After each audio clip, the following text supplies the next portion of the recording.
Kanalımdan bugün de herkese merhabalar. Bugün sizlere çok güzel bir tatlı tarifiyle geldim arkadaşlar.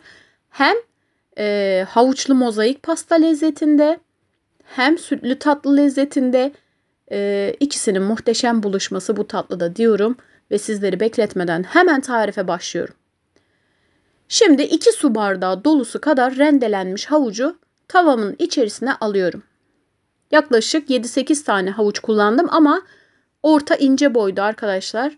Üzerine şöyle 1 su bardağına yakın, çok böyle tepeleme dolu değil, toz şeker ekliyorum. Ama şeker oranını çok fazla sevmiyorsanız birazcık azaltabilirsiniz arkadaşlar. Ben böyle havucun daha böyle karamelli kıvamlı bir hal almasını istediğim için şekerini biraz fazla kullandım. Yavaş yavaş şeker eriyip havuç suyunu salana kadar ocağın altını yakıp karıştırıyoruz. Bakın ilk etapta böyle bayağı bir su bırakıyor. Yavaş yavaş bu suyun çekilmesini bekleyeceğiz karıştırarak. Evet, böyle köpük köpük oluşmaya başladıktan sonra şekerimiz koyulaşmış demektir. Kendi saldığı suyu da kıvam halini almıştır. Yani bu tatlılara koyduğumuz şerbet halini almıştır arkadaşlar. Bu şekildeyken hemen ocağın altını kapatın. Havucun çiğ suyu kalmamıştır. Güzel bir kıvamlı bir hal almıştır. Hemen şöyle havuçları bir kaseye alıyorum. Bir 5-10 dakika bekleteceğim soğuması için. İlk böyle kaynar sıcaklığı geçecek. Hafif bir sıcaklığı kaldığında bisküvilerini eklemeye geçeceğim. Bisküvilerini eklerken böyle sıcak sıcak eklerseniz hamurlaşır arkadaşlar. Böyle kıtır kıtır bir lezzeti olmaz. Mutlaka birazcık soğutun. Evet. Havuçlar birazcık ılıdı.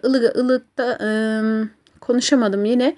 Ilığa yakın sıcak kıvamda hemen bir paket petibör bisküviyi elimle iri parçalar halinde kırarak içerisine ekliyorum.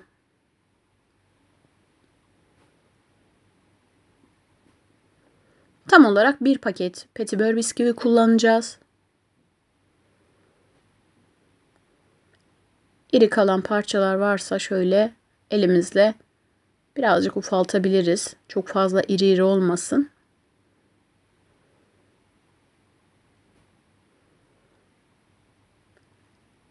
Sadece izleyenler de görsün diye arkadaşlar burayı birazcık uzattım. Tüm bir paket bisküvinin hepsini kullandım görülsün diye.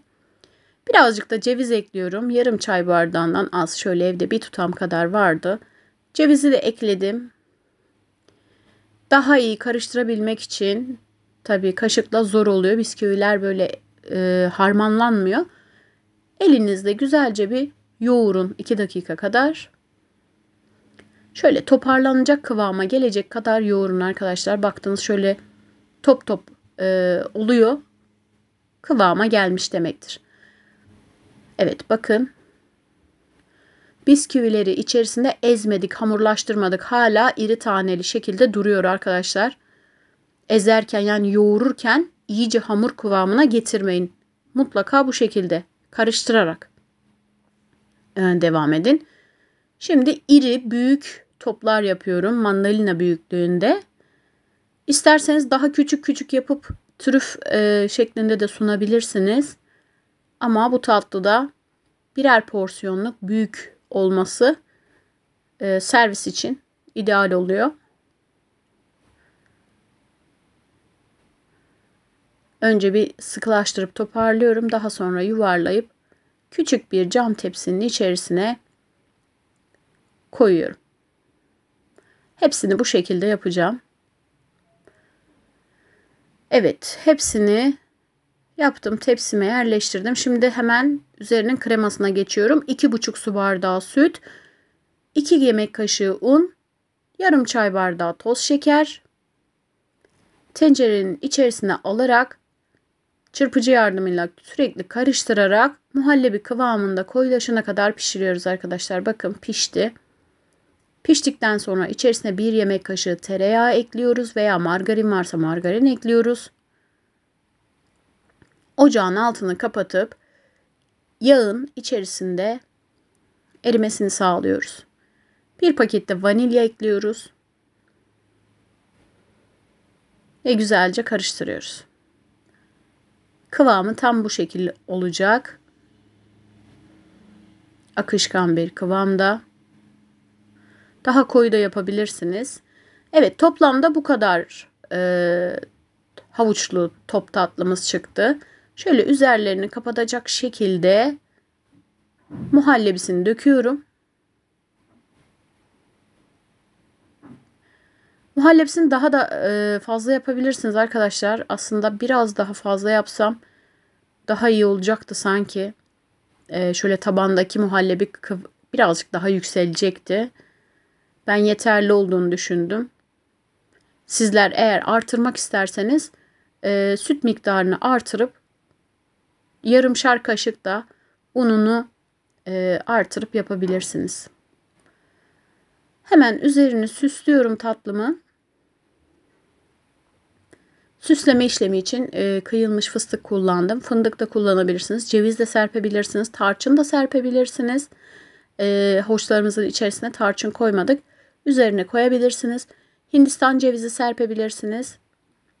İstediğiniz şekilde süsleyebilirsiniz arkadaşlar. Şimdi tatlımı buzdolabına kaldırıyorum. Muhallebi birazcık koyulaşıp kıvam alınca servise hazır olacak.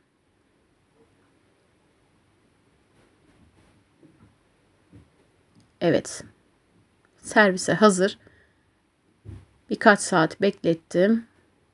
Hemen şöyle bir dilimini alıyorum. Bekleme süresi uzadıkça muhallebi daha da toparlanacaktır arkadaşlar. Hemen şöyle ortasından bölüp içinde sizlere göstereyim. Bu havuçlu içerisinin havuçlu mozaik pastası arkadaşlar inanılmaz lezzetli. Üzerinin o muhallebisi de daha bir katlıyor lezzetini. Gerçekten damağınızda çok güzel bir lezzet bırakacak bir tatlı. Gönül rahatlığıyla denemenizi tavsiye ediyorum.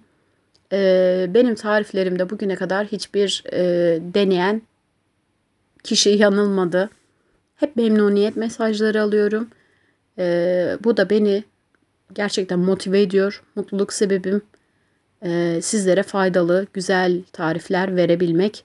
Hiçbir püf noktasını atlamamaya gayret ediyorum ki kimsenin malzemesi ziyan olmasın. Evet, bugünlük de benden bu kadar arkadaşlar. Yepyeni tariflerde görüşmek üzere. Hoşça kalın.